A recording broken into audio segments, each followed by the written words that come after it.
Hello YouTube, Thibaut Van Dam here with another YouTube video. And for those of you who are not familiar with my channel, I'm a DIY singer-songwriter based in Southeast London. And on my channel, I usually talk about music-related things, but for the most part, I play original songs and I play covers. Today, I'm super excited to be continuing my video series all about music royalties.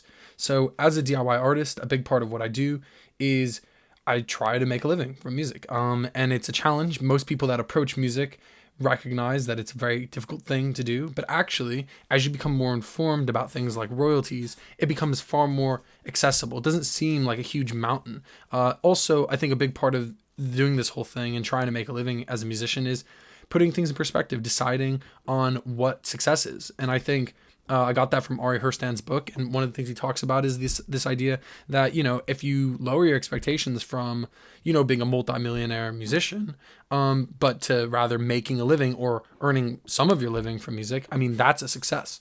And if, for instance, if I could pay rent with music, that would be awesome. That would be super cool. So it's one of the things that I think about, and royalties are a huge contribution to that. Not to say that I make a lot of money from royalties, but royalties are one of the things that musicians are entitled to. It's a provision that legally is afforded to musicians that they must receive because of the usage of their music. So when you work in music, you start getting entitled to new royalties, and that's what this whole video series is about. Now, I started the video series about 3 weeks ago. That was when I made the first video, the introductory video. The following video was all about the songwriter royalty, the first royalty I think anyone would encounter. If you write music and perform it, that's probably the first royalty you'll encounter. Today, this royalty we're looking at is something called a distribution royalty, for lack of a better term. It's not technically called a distribution royalty, but it is something that you earn through your distributor. So I've actually done a previous video all about digital distribution, what it is and why you need it. If you want to see that video, I'll put a link in the description. Likewise, if you want to see the video series from the beginning, I'll put a link also in the description to the beginning of it. But hopefully you can see that this is part of a playlist, and probably somewhere over here, you'll see the playlist in the first, second, and now the third video. So I did do this previous video where I broke down what digital distribution was, and the whole idea behind that video was to explain how it works and what a digital distributor will actually do for you. But then the next point of that video was ultimately to encourage musicians that are on the fence about distributing your music to just go for it. Because if you love music and you know that this is what you want to do, distributing your music is a big step. So for those of you who are not familiar with what distribution is, I do recommend you go check out that video. But to quickly recap, when you distribute your music, you have recorded something, and now you want to get that music onto online stores or also streaming platforms. So that's where sort of this royalty is generated, when you get it to streaming platforms. So I have sort of a list of things I want to talk about. These will be the chapters you'll see below. The first thing I'll be looking at is the type of royalty we're talking about. Secondly, I'll be talking about where the money comes from and what makes you entitled to it. This is really the beef of the entire video series, because I think musicians are exceedingly good at not accepting money because of a fear of selling out. But I think musicians are entitled to earnings from royalties in particular. That's why they exist. And so I think understanding why you're entitled to the money, and also why, or rather how other people are exploiting your music and making money from your music, that's why you should be getting this money. So I'll be looking at that closely with distribution. Thirdly, I'm going to look at how much you can make. And finally, I'm going to look at different organizations you can join and what it will cost you. This is the archetype of all of the videos in the video series. This is an easy way to sort of break down all of these topics. And the last thing I got to say is that I'm a DIY artist. So for me, working in music, I'm just speaking purely from my own experience. I've spent the last couple years learning all about this. This is something I want to share with people. And also, because it's so complicated, it's something I'm trying to keep a record of, because sometimes I even get confused. I think I know it and then I forget. And so I'm making these videos to help people and to also help myself understand stuff better.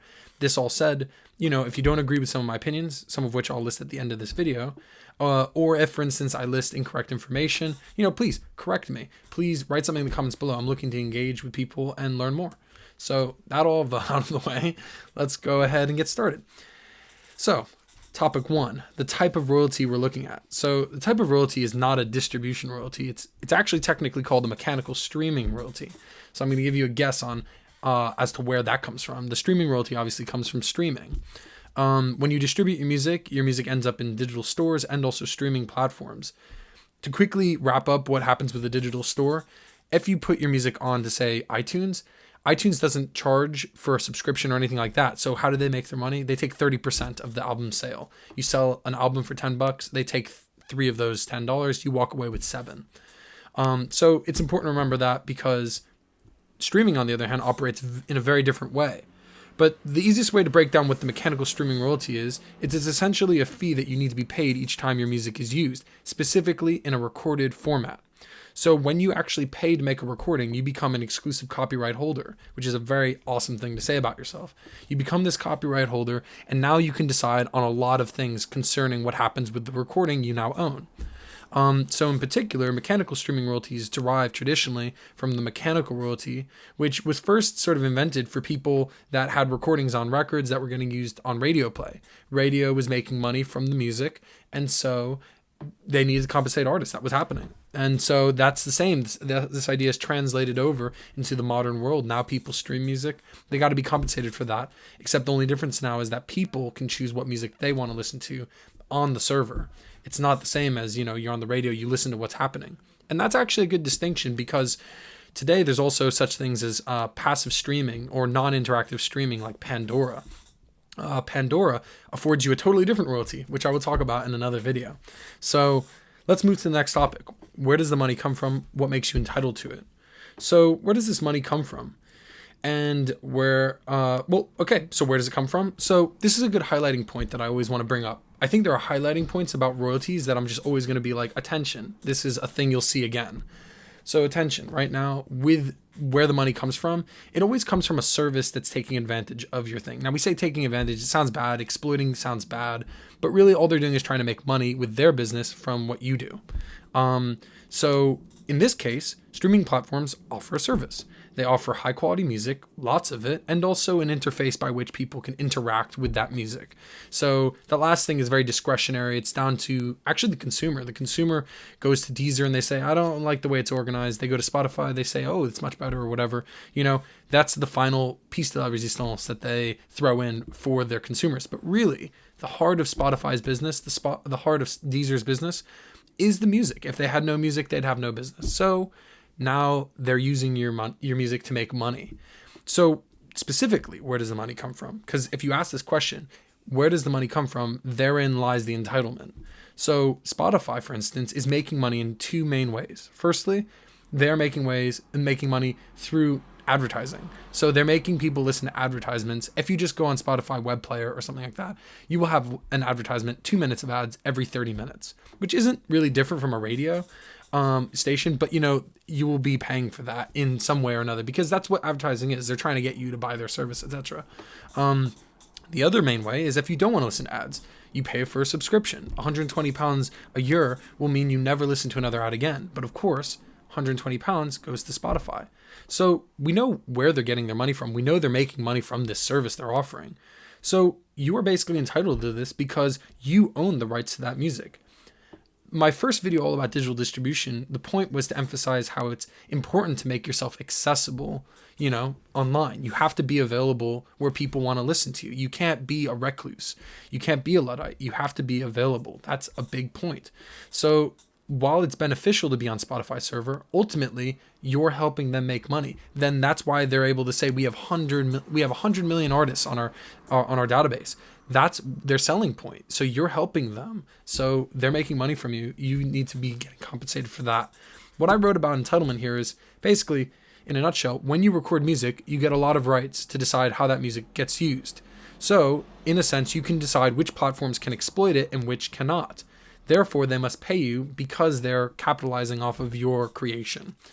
And it's important to note right now that when you create a recording, it's going to take you time and money, and it's going to take a lot. You're going to have to put a lot into this. So you got to remember that we're saying right now, if you have a recording, you can distribute it, but really the process of recording can take a very long time. And you'll understand why you want to make money from it after, of course, you go through the laborious process of actually recording something.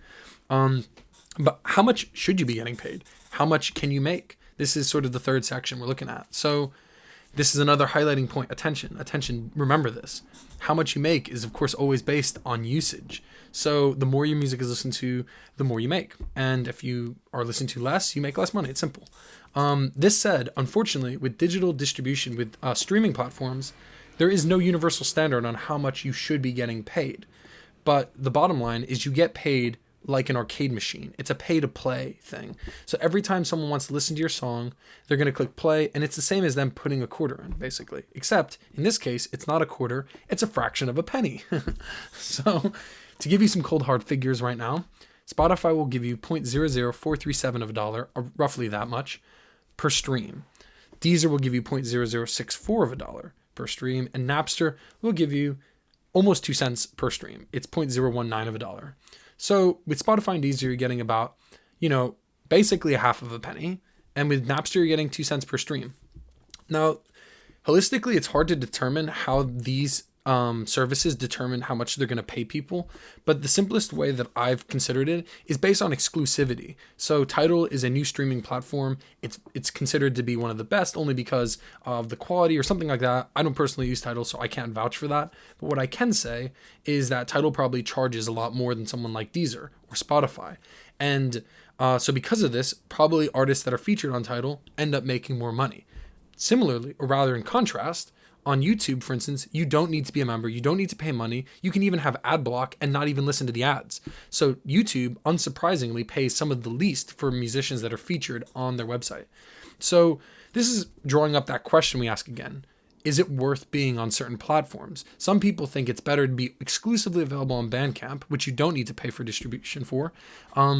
And that's because that means that people that really want to help support you go to Bandcamp, and Bandcamp helps actually pay their artists a little bit more than other services. I don't know. I think it's better to be just about everywhere you can because ultimately you're trying to get people to listen to you.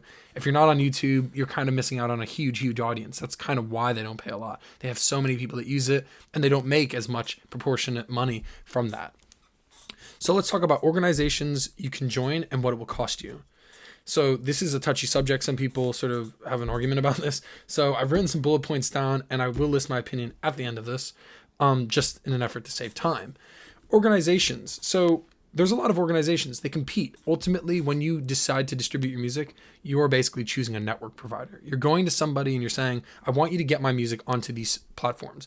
Most distribution companies are going to get you onto Spotify, Deezer, the big ones, and they're always trying to add things, but really think about your audience, think about where they listen. Most of them will be like the major places, and just ask yourself, does this distribution company get me there? And just remember that this is the priority. Some of them are going to offer you special perks and split shares and all these other things, but the bottom line is you got to be on these platforms, and so now we're talking about these companies to distribute. So in spite of the fact there's lots of companies that are competing with each other with different, perks, etc., there are two fundamental schools of thought about how you're going to pay for this and how they are going to pay you. Because this money, they're paying you. This mechanical streaming royalty, your digital sales, this is all under the umbrella term digital revenue. All right. So to best illustrate these two schools of thought, I have two examples that will illustrate this. First, DistroKid, and secondly, CD Baby. DistroKid is a new distribution company. It emerged in the last couple years, and they've gotten a lot of attention because they charge a single one-off yearly fee that you pay once. Then they offer unlimited distribution, and you keep 100% of your digital revenue. CD Baby, on the other hand, has existed for, I think, almost 20 years, maybe longer.